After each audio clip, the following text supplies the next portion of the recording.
데살로니가전서 3장 1절로 9절까지 다 같이 읽습니다. 시작. 이러므로 우리가 참다 못하여 우리만 아덴에 머물기를 좋게 생각하고 우리 형제 곧 그리스도의 복음을 전하는 하나님의 일꾼인 디모데를 보내노니 이는 너희를 굳건하게 하고 너희 믿음에 대하여 위로함으로 아무도 이 여러 환난 중에 흔들리지 않게 하려 함이라. 우리가 이것을 위하여 시험받은 줄을 너희가 친히 알리라. 우리가 너희와 함께 있을 때에 장차 받을 환난을 너희에게 미리 말하였는데 과연 그렇게 된 것을 너희가 아느니라. 이러므로 나도 참다 못하여 너희 믿음을 알기 위하여 그를 보내었노니 이는 혹 시험하는 자가 너희를 시험하여 우리 수고를 헛되게 할까 함이니 지금은 디모데가 너희에게로부터 와서 너희 믿음과 사랑의 기쁜 소식을 우리에게 전하고 또 너희가 항상 우리를 잘 생각하여 우리가 너희를 간절히 보고자 함과 같이 너희도 우리를 간절히 보고자 한다 하니 이러므로 형제들아 우리가 모든 궁핍과 환난 가운데서도 너희 믿음으로 말미암아 너희에게 위로를 받았노라. 그러므로 너희가 주 안에 굳게 선적 우리가 이제는 살리라. 우리가 우리 하나님 앞에서 너희로 말미암아 모든 기쁨으로 기뻐하니 너희를 위하여 능히 어떠한 감사로 하나님께 보답할까. 아멘. 하나님의 말씀입니다.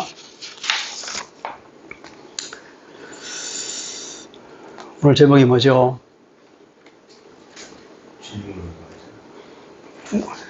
주님이 우리를 위로하는데 우리가 어떻게 주님을 위로할 수 있겠습니까?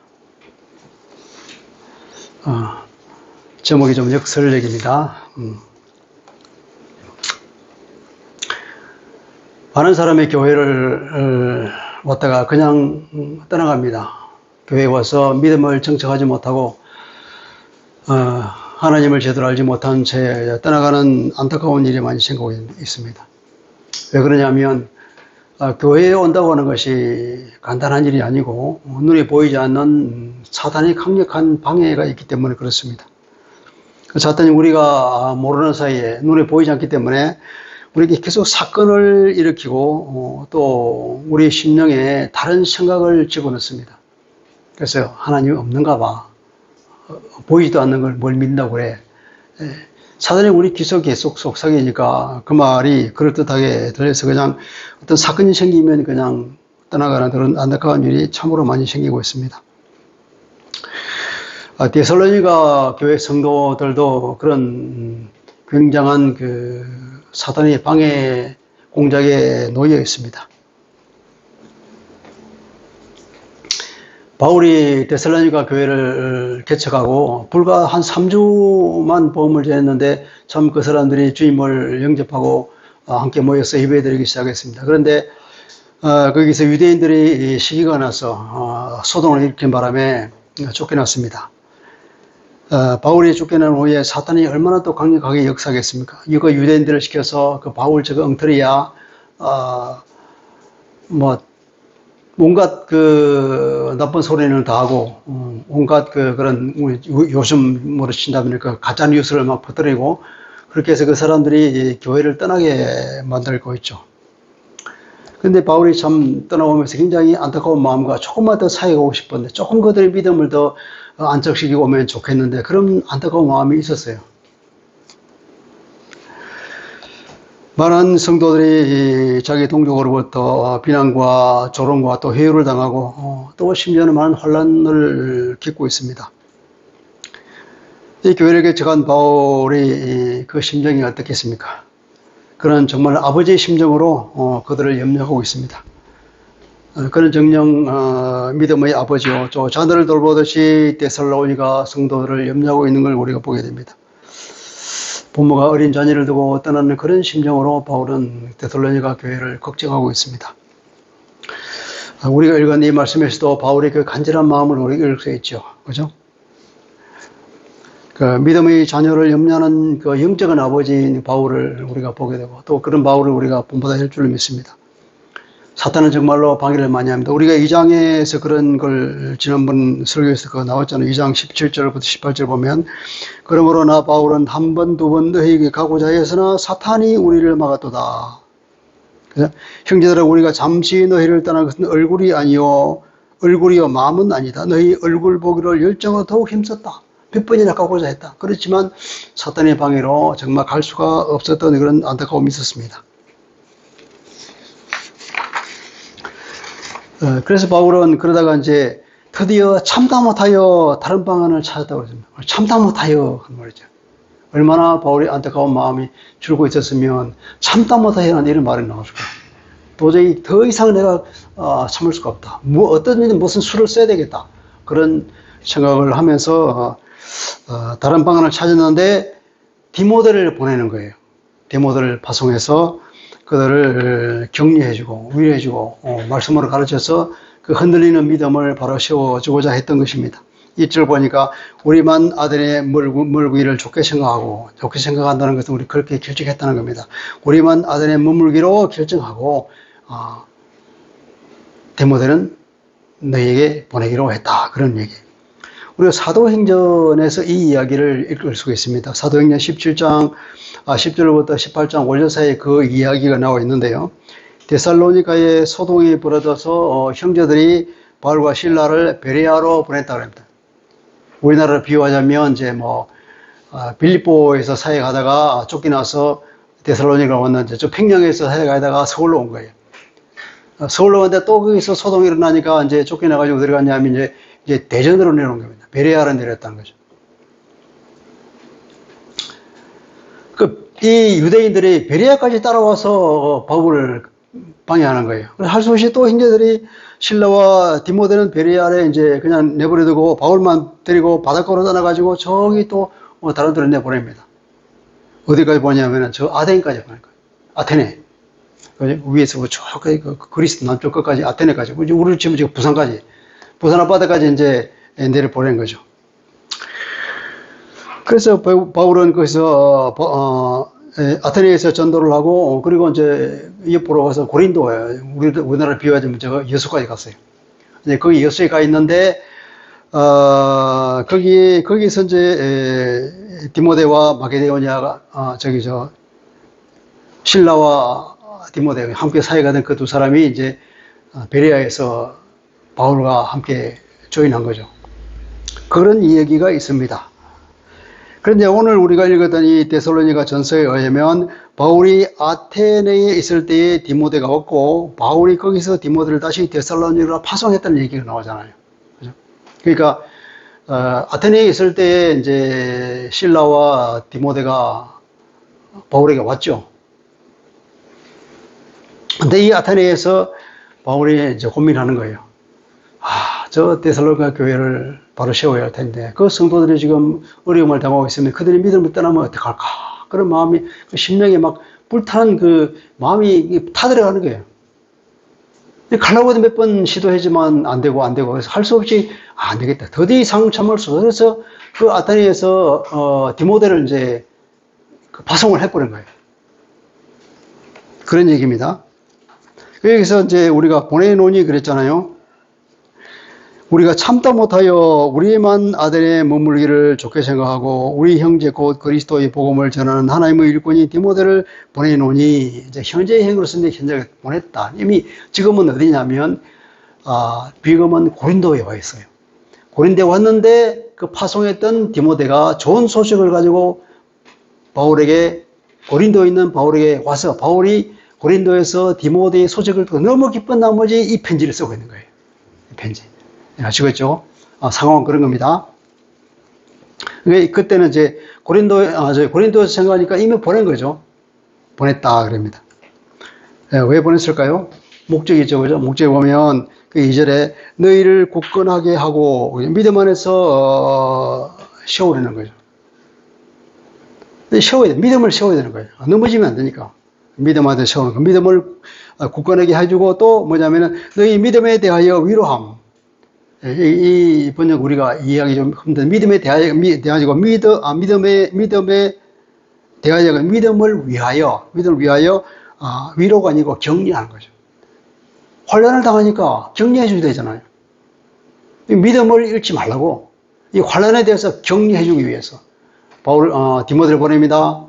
굳건히 세워지기 위해서 그리고 그 어려움을 능히 이기려고 격려해 주기 위해서 또 하나의 목적이 있는데 3절에 보면은 아무도 이 여러 환난 중에서 흔들리지 않게 하려고. 그렇게 환란이 왔지만 아무도 흔들리지 않고 굳건하게 믿음을 지키도록 하는 데에 디모데를 파송하는 목적이 있습니다. 달리 말하면 디모데가 받은 미션이 그거예요. 거기 가서 어떤 사역을 해야 되느냐, 이것을 목적으로 하면서 사역을 잘 해야 되겠죠, 그죠? 이 세 목적은 한마디로 말하면 믿음이잖아요. 믿음을 세워주기 위한 겁니다. 이것이 바울의 사명이라고 바울은 스스로 얘기하고 있습니다. 3절의 후반절을 보니까 우리가 이것을 위하여 시험받은 줄을 너희가 친히 알리라. 이것은 뭘까요? 제가 방금 말했죠. 바울은 이것을 자기의 미션으로 생각했다는 거예요. 근데 많은 사람들은 이것을 다르게 봅니다. 여러 환란들을 이것이라고 보죠. 왜냐면 4절에 그런 말이죠. 환란을 받을 것이라고 미리 말했다는 점과 잘 우린다고 해서 이것을 여러 환란이 있을 것이라는 그 환란을 얘기합니다. 그런데 세 번역을 비롯한 많은 성경이 이렇게 번역하고 있는데, 근데 이것은 원문을 보면, 그리고 문법적으로 보면 이것은 단수예요, 단수. 그런데 이 여러 환란들은 복수잖아요. 그러니까 이 여러 환란들과 이것은 같은 것이라고 볼 수가 없습니다. 여기서는 그러니까 1번 목적, 2번 목적, 3번 목적. 그걸 하나로 뭉뚱거리면 믿음을 세우는 것. 이것이 바울의 미션이라고 합니다. 바울은 이것을 자기의 미션이라고 스스로 생각하면서 그렇게 행동했고 데살로니가 성도들에게 그렇게 자기가 각인되도록 이미 행동했다는 것을 우리가 짐작해 볼 수 있죠. 믿음을 세워주는 것이다. 그리고 바울은 영적인 아버지로서 복음으로 낳은 이 영적 자녀들을 돌보는 일을 자기의 사명으로 삼았다 이 말이에요. 짧은 기간이지만 바울은 그렇게 그들에게 행동했고 그 사람들이 바울은 그런 사람이라고 이미 알고 있습니다. 우리가 고린도전서 4장 15절에서 바울의 심령을 우리가 읽을 수 있습니다. 이렇게 말합니다. 그리스도 안에서 일만 서성이 있지만 아버지는 많지 아니하다. 아버지가 많을 수 있습니까? 아버지는 하나밖에 없죠. 그리스도 예수 안에서 내가 복음으로써 너희를 낳았습니다. 그리스도에 많은 서성이 있다. 서성으로 자자는 사람이 많지만 그러나 아비는 많지 않다. 그러니까 서성으로 자취하는 사람은 많지만 아비로 자취하는 사람은 별로 없다는 거예요. 나는 여러분을 복음으로 낳았습니다. 나는 여러분이 영적인 아버지입니다. 그렇게 하면서 아버지의 심령으로 자기의 교회를 돌보고 있는 바울을 우리가 보게 됩니다. 얼마나 존경스러운 모습입니까?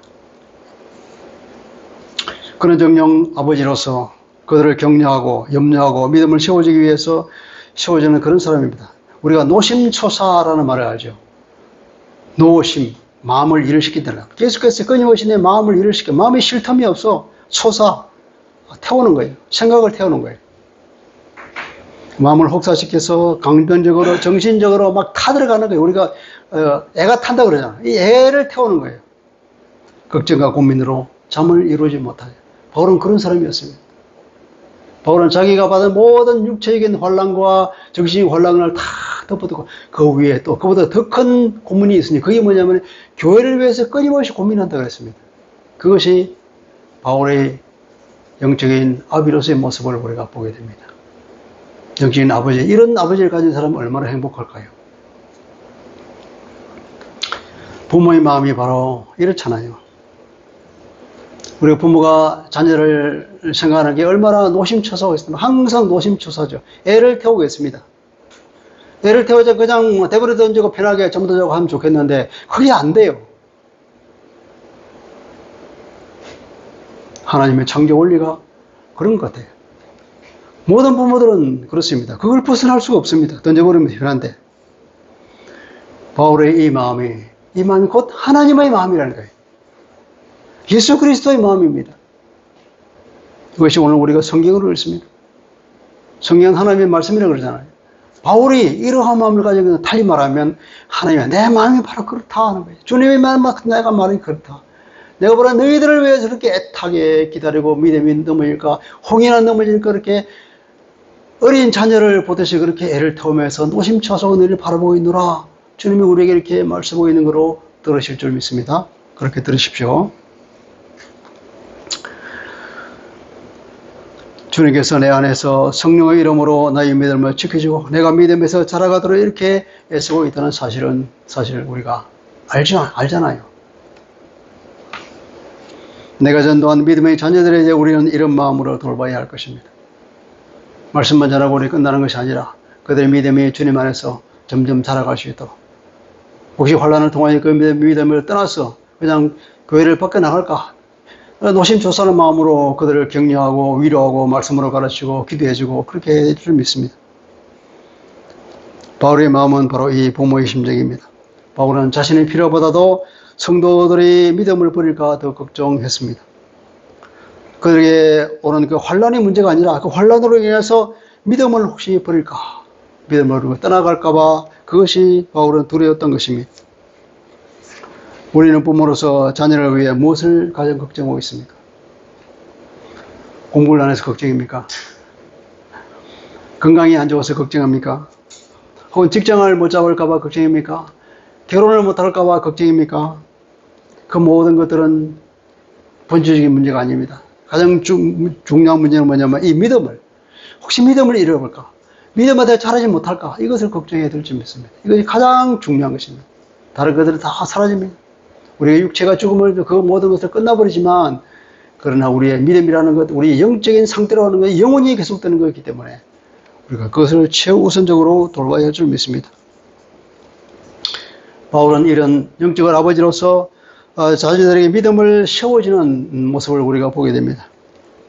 디모데를 왜 보냈습니까? 아까 그랬죠. 믿음을 굳건하게 세워주고 또 믿음을 잃지 않도록 격려해주고 환난 가운데서도 믿음을 잃지 말라고 격려해주리며, 그리고 환난을 잘 견뎌서 한 사람도 믿음이 흔들린 사람이 생기지 않도록 하는 것이 목적이었습니다. 우리는 이러한 바울을 본받아야 할 것입니다. 믿음은 저절로 자라지 않기 때문에 그렇습니다. 이 믿음을 흔드는 존재가 있기 때문에 힘듭니다. 방해를 계속 하잖아요. 어린아이는 성장해야 됩니다. 성장하지 못하도록 끊임없이 방해하는 존재가, 눈에 보이는 존재가 있어서 참 힘들다는 겁니다. 믿음의 어린아이가 성장하기 위해서는 끊임없이 그 어린아이에게 우리가 격려해 줄 필요가 있고 또 위로해 줄 필요가 있고, 환난을 당할 때는 격려해 주지 않습니까? 어려움을 당할 때는 능히 이기라고, 괜찮다고 또 격려해 주고 위로해 주고 또 말씀으로 잘 가르쳐야 될 것입니다. 말씀을 통해서 하나님이 어떤 분인지, 주님이 어떤 분인지, 하나님과 주님 우리를 통해서 어떤 기대를 가지고 있는지, 우리를 어떻게 사랑하는지를 그렇게 말씀으로 가르치고, 그리고 또 기도해 주고 중보가 필요합니다. 이런 여러 가지의 사역들, 아버지로서의 사역을 해줘야 되는데 바울이 그것을 몸소 행한 것을 우리가 보게 되죠. 그래서 우리에게는 모두가 다 믿음의 영적 아버지가 필요합니다. 신앙의 공동체라는 것은 이렇게 우리 각자가 서로 이렇게 연결되어야 되는 거죠.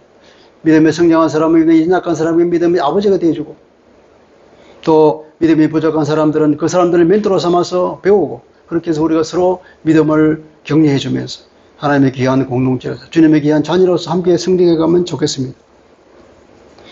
바울은 믿음의 아버지가 되어서 성도를 보살폈습니다. 바울이 이렇게 말하죠. 참다 못하여 얼마나 마음이 애탔으면, 그리고는 더 이상 참을 수 없어, 뭔가를 해야 돼, 그러면서 행동에 나서지 않습니까? 여러분, 나는 누구에게 바울과 같은 이런 영적인 아버지가 되어줘야 할까요? 우리 주변에 있는 사람을 생각해야 될 것입니다. 우리는 누군가의 믿음을 세워주는 사람이 되어야 합니다.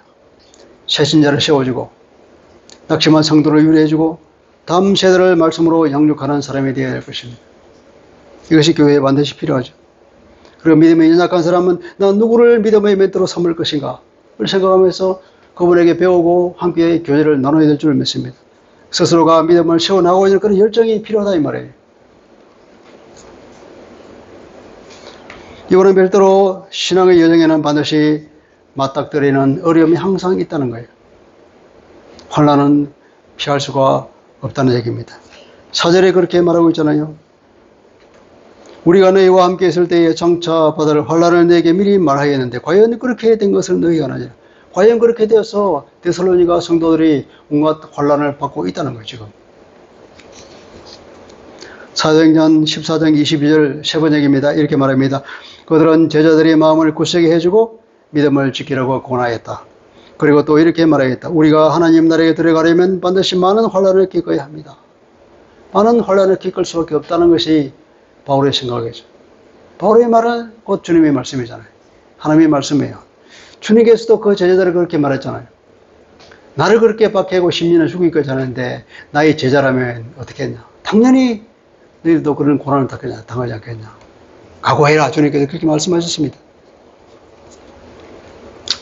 5절에 보면 시험하는 자가 있다 그랬죠. 나도 참다 못하여 너희의 믿음을 알기 위하여 그를 보내었노니 이는 혹 시험하는 자가 너희를 시험하여. 시험하는 자가 누굽니까? 사탄이죠. 사탄이 쪼개들이잖아요. 그런 존재가 있다는 겁니다. 창세기 3장에 보면은 그 뱀이 나오잖아요. 하와를 유혹에 빠뜨린 뱀. 예수님의 공상의 시작하고 40일 금식 기도할 때 사탄이 와서 예수님을 시험했지 않습니까? 예수님까지도 시험했던 그런 대담한 존재입니다. 여러분, 부부간에도 사탄이 와서 시험합니다. 고린도전서 5장 7절입니다. 서로 분방하지 말아라. 다만 기도할 틈을 얻기 위하여 합의상 얼마 동안은 다시 합하라. 이는 너희가 절제 못함으로 말미암아 사탄이 너희를 시험하지 못하게 하려 함이라.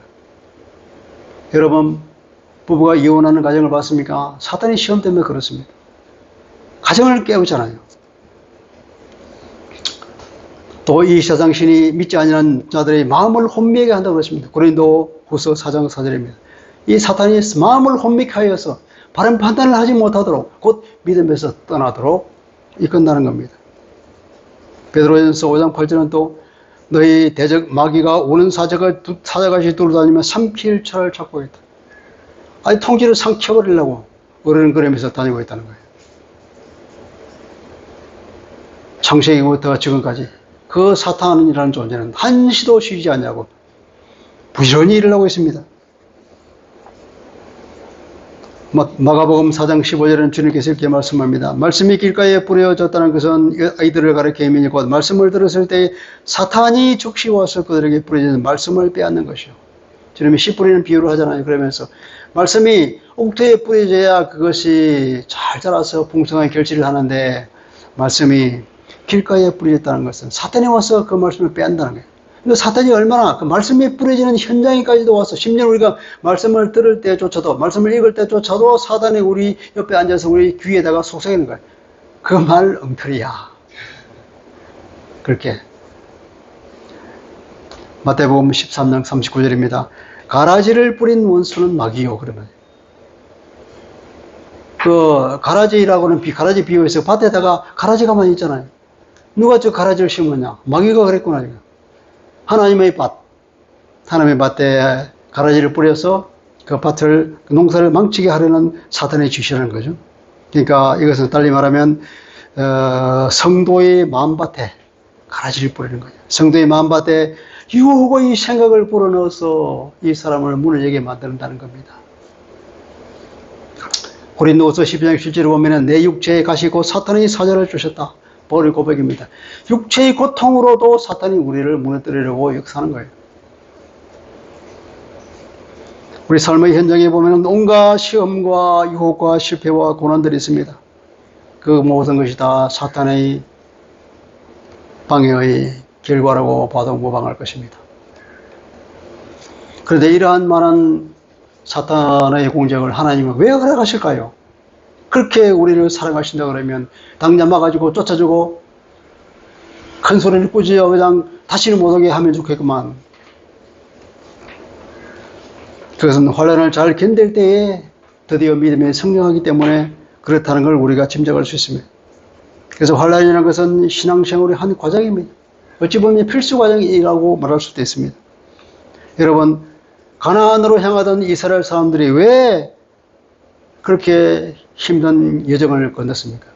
하나님이 그들을 그냥 고속도로를 만들어서 그냥 버스에 태우다가 가버리면 될 텐데 왜 그들이 그 사막 한가운데를 걸으면서 그 많은 고통을 겪어야 했습니까? 하나님의 능력이 없어서 그랬습니까? 하나님이 그들을 사랑하지 않아서 그렇습니까? 얼마나 그들을 사랑하셨으면 그렇게 했습니까? 얼마나 주님의 능력이 많으셨으면 세계 최고의 군대, 바로의 군대를 꺾어버리고 물속에 수정시켜버렸습니까? 하나님의 전능하신 분도 안다더라고. 하나님이 그들을 그렇게까지 사랑하는 것도 다 보여주었건만 그러나 이스라엘에게는 온갖 시험과 위험을 겪어야 했습니다. 바울은 어떻습니까? 주님이 친히 나타나셔서 내가 그리스도라는 걸 주님께서 보여주고 바울에게 미션을 줬습니다. 이방인의 복음을 전하라고. 그것이 너무나 분명한 자기의 미션임에도 불구하고 그 사역을 하고 밖으로 나와봤더니 온갖 방해와 온갖 고난과 환란밖에 없는 거예요. 가는 곳곳마다 자기를 막아 생각받고, 자기를 그렇게 보냈으면 모든 게 술술 풀리게 해줘야지. 왜 주님 이러십니까? 바울이 그렇게 말할 만도 하구만. 그렇잖아요. 왜 그럴까요? 바울의 선교사가 온갖 위험과 난관이 다 있었습니다. 시편 119편 71절에 이렇게 말합니다. 고난당한 것이 내게 유익이라. 고난이 유익이라네. 고난이 유익이라고. 고난이. 이런 말미암아 내가 주의 율례를 배우게 되었습니다. 이렇게 고백합니다. 이 시인은. 왜냐하면 이 고난을 통과할 때에 믿음이 성장하게 되고 그러므로서 하나님과의 관계가 더 깊어지는 것을 자기가 경험했다는 그 간증이지 않습니까? 환난, 고난이라는 것은 우리를 소멸시키는 불이 아니라 우리를 연단시키는 불인 줄로 믿습니다. 개인의 삶에는 많은 고통이 있습니다.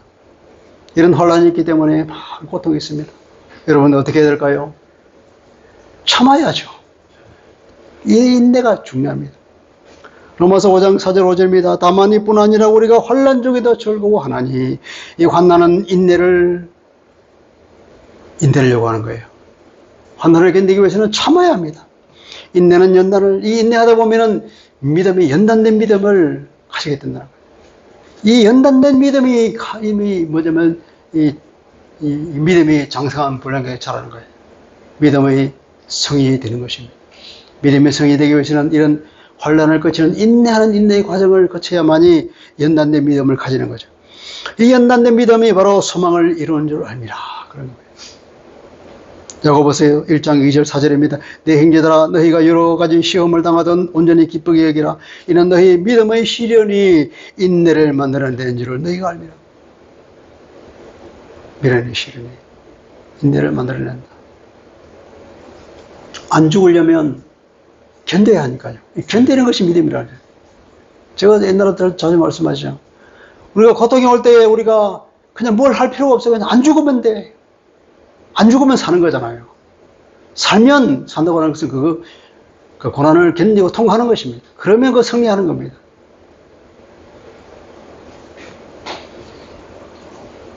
인내를 만들어내는 줄을 너희가 알미라. 인내를 온전히 이루라. 이는 너희를 온전하고 구비하여 조금 더 부족함이 없게 하라 합니다. 하나님 앞에서 온전한 믿음의 사람으로 성장하기 위해서는 이 인내가 필요하다고 주님이 말씀을. 그래서 그 인내를 키워주기 위해서 우리에게 환난을 허락하신다는 것입니다.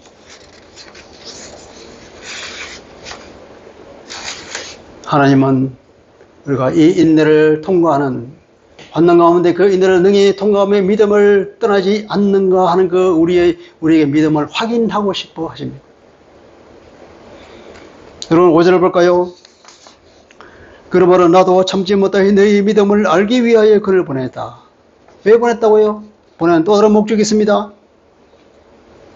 너희 믿음을 알기 위하여, 알다고 하는 것은 확인하다는 의미입니다. 다시 말하면 참다 못하여 너희 믿음을 내가 확인해 보기 위해서 디모데를 보냈다. 디모데를 보내가서 너희 믿음이 몇 점인가 5점이냐 6점이냐 7점이냐 이걸 알아보러 보내는 것이 아니라 너희들이 믿음을 떠나지 않냐고 그 환난 중에서도 굳건히 예수를 붙들고 있는가를 그걸 확인하고 싶어서 이웃 집 아저씨처럼 그랬냐 안 그랬냐 사실 확인이 아니라 간절한 마음으로 그들의 믿음을 굳게 붙잡고 있는 것을 보기를 원했다 이 말이에요. 환난으로 그들의 믿음이 흔들릴 텐데 바울의 마음이 얼마나 초조했을까요? 그들의 믿음이 굳건하다는 사실을 발견하는 일을 얼마나 기대했으면 이런 말을 했을까요? 제발 너희들의 믿음이 떨어지지 않고 아직도 굳건히 붙어있다는 그것을 내가 확인하면 얼마나 내 마음이 좋겠냐? 그걸 확인하려고 디모데를 보내고 또 디모데를 사역을 통해서 그들이 끝내는 믿음을 굳건히 지키고 승리하고 있다는 그 소식을 바울은 초조한 마음으로 기다리고 있었던 것입니다. 이 바울의 마음이 바로 주님의 마음이라는 것입니다. 이 바울의 마음이 바로 하나님의 마음이라는 것입니다. 그래서 또 이렇게 말합니다. 혹 시험하는 자가 너희를 시험하여 우리 수고를 헛되게 할까 함이니가 아니라 두 번째 목적을 말하고 있는 겁니다. 너희를 시험한 나머지 우리의 수고가 헛되는 일이 없도록 하기 위해서 내가 디모데를 보냈다는 거예요. 사탄이 막 시험하잖아요. 그 시험에도 불구하고 너희들이 북한이 지켜서 우리가 하는 그 사역이 헛되지 않고 너희들이 믿음의 연단된 믿음을 우리에게 보여주는 것, 그것을 보면 내가 마음이 얼마나 기쁘겠냐 하는 바울의 기대입니다. 디모데를 통해서 그들을 격려하고 위로하고 가르치고 기대해주고 그럼으로써 그들이 능히 그 혼란을 통과하고 굳건한 연단된 믿음을 소유하는 것을 바울이 보고 싶다는 거예요.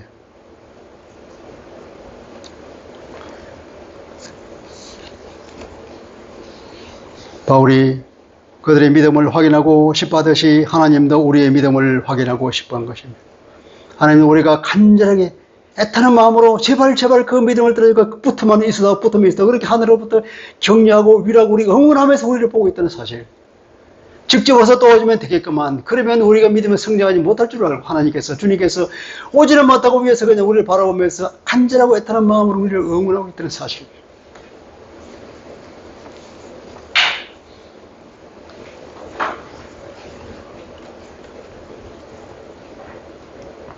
바울이 그랬듯이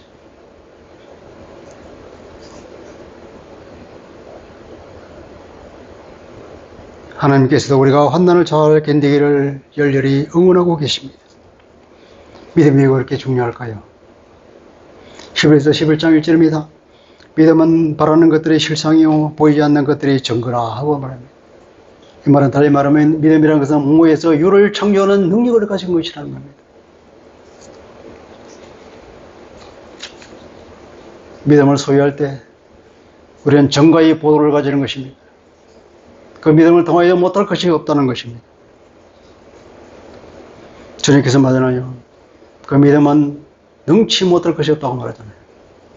11에서 11장 4절입니다. 믿음으로 아벨은 가인보다 더 나은 제사를 하나님께 드림으로 의로운 자라 하는 증거를 얻었다.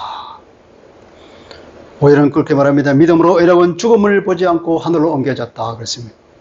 히브리서 11장 31절입니다. 믿음으로 귀생 라합은 정탐군을 평안히 영접하였으므로 순종하지 아니한 자와 함께 멸망하지 아니하였다.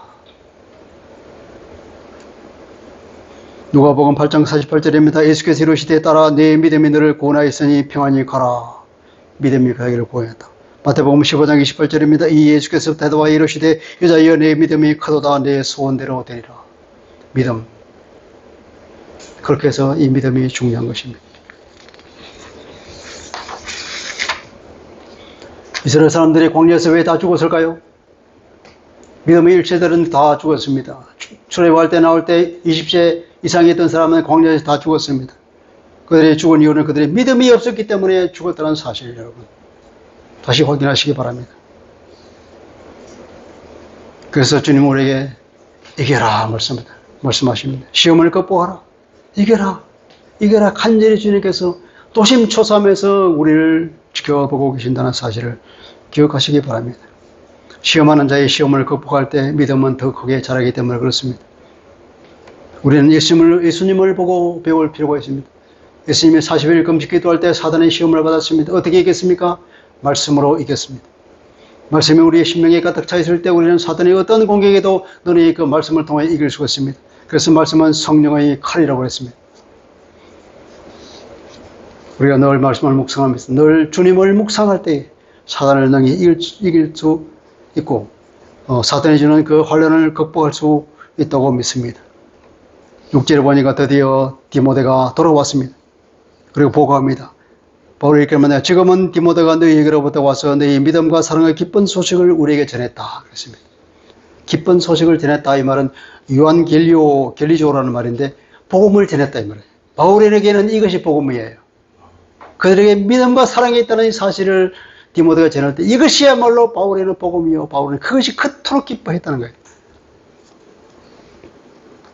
또 너희가 항상 우리를 잘 생각하는 좋게 생각하여 바울에 대해서 좋은 생각. 그 사람들 얼마나 바울에 대해서 악담을 많이 했겠습니까? 얼마나 가짜뉴스를 퍼뜨려서 바울이 저 바울은 너희들의 서성이 아니고 자기 이익을 위해서 그렇게 했다고 얼마나 이간질 시키려고 했겠습니까? 그러나 그들은 바울에 대해서 그런 나쁜 생각을 가지지 않았다는 겁니다. 바울에 대해서 좋게 생각하고 우리가 너희를 간절히 보고자 한 같이 너희도 우리를 간절히 보고 싶어 한다는 이 사실을 디모데를 통하여 확인하고 바울이 얼마나 마음이 이제는 안심이구나. 그렇게 해서 바울은 디모데를 통하여 그 소식을 듣고, 그러니까 데살로니가 성도들의 믿음을 보고 바울은 위로를 받았던 것입니다. 그러므로 형제들아 우리가 너희에 대하여 위로를 받았노라. 너희의 믿음으로 말미암아 형제들아 우리가 위로를 받았다. 위로를 받았다고. 우리도 이렇게 우리를 지금도 하늘에서 응원하고 있는 우리 주님을 위로할 수 있습니다. 우리가 믿음을 간직함으로 해서, 우리가 혼란에서 넘어지지 않음으로써, 우리가 인내함으로 인해서, 우리가 연단된 믿음을 가짐으로 해서 우리가 하늘에 계신 주님을 위로할 수 있단 말이에요. 주님의 마음이 얼마나 노심초사함이 애타게 우리 기다리고 있는데 우리가 그 믿음으로 우리가 주님께 보일 때 우리 주님의 마음을 위로할 수 있단 말이에요. 그래서 오늘 제목이 주님을 위로하라는 말입니다. 바울은 그렇게 말한다. 우리의 이 모든 궁핍과 환난 가운데서도 위로받았다가 자기는 지금 여러 가지 궁핍과 환난 가운데서 힘듭니다. 힘든 상황이 있지만 그러나 그 소식을 듣고 우리는 마음이 얼마나 기쁜지 모른다 이 말이에요. 그 모든 이 현재의 이 고난과 이렇게 딱 잊어버릴 정도로 그 소식을 듣고 마음이 기뻤다는 겁니다.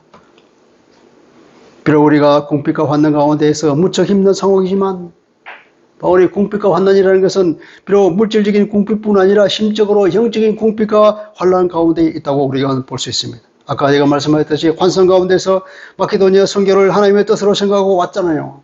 근데 막상 오고 보니까 무엇이 기다리고 있습니까? 사람들이 막 환영하고 그랬습니까?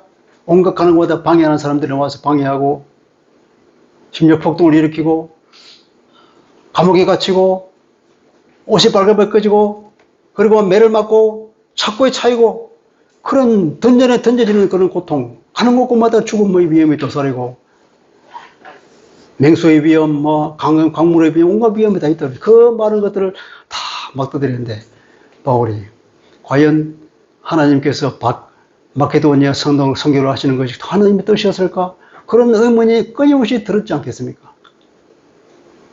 바울처럼 성령 충만하고 성령 인도를 잘 받는 사람이면 현실의 삶은 이렇단 말이에요. 주님께서 말씀해 주시고 그 음성을 듣고 딱 하면 되고 그렇지 않는 거예요. 그 위대한 바울조차도 이런 삶을 살았다면 오늘 우리도 당연히 그렇게 삶이 호락호락하지 않을 거라는 우리가 예상을 해야 되겠죠. 바울도 그런 삶을 살았는데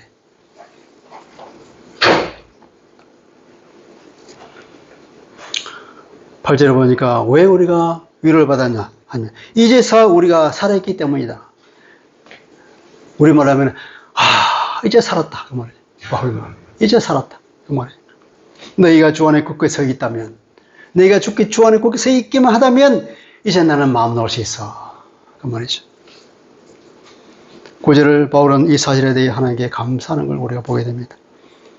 성도의 확고한 신앙은 바울의 마음을 시원하게 했듯이 우리의 믿음은 주님의 마음을 위로할 수 있습니다.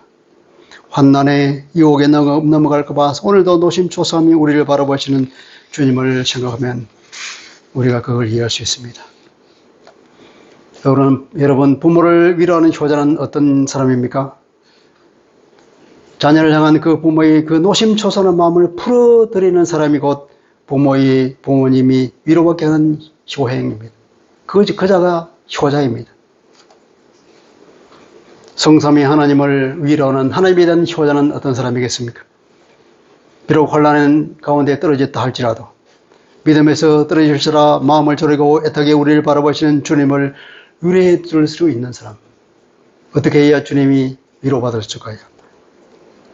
이 환난과 고난, 사탄의 유혹과 시험을 굳건히 이겨냄으로써 주님을 위로할 수 있습니다. 그것은 인내로, 기도로, 말씀으로, 예배를 드림으로, 우리의 찬양함으로 이 모든 것을 성령의 인도와 도우심을 통해서 우리는 할 수가 있습니다. 여러분 어떤 시험도 넉넉히 이김으로써 우리로 인해서 애를 태고 계시는 주님을 위로해드리는 사람이 되기를 우리 주님 이름으로 축복합니다. 거룩하신 주님, 오늘 데살로니가서 전서 3장 1절로 9절까지 말씀했어요. 바울은 아비된 심정으로 그 복음으로 난 믿음의 자녀들을, 영적인 자녀들을 정말 아버지답게 노심초사하는 마음으로 그들을 양육하는 현장을 보게 됩니다. 그런데 바울은 그 데살로니가 성도들의 그 믿음, 그 환란에도 흔들리지 않고 굳건히 믿음을 지키던 그 소식을 듣고는 바울이 큰 위로를 받았다고 합니다. 바로 이것은 주님이 우리를 바라보는 그 마음과 동일한 줄로 믿습니다.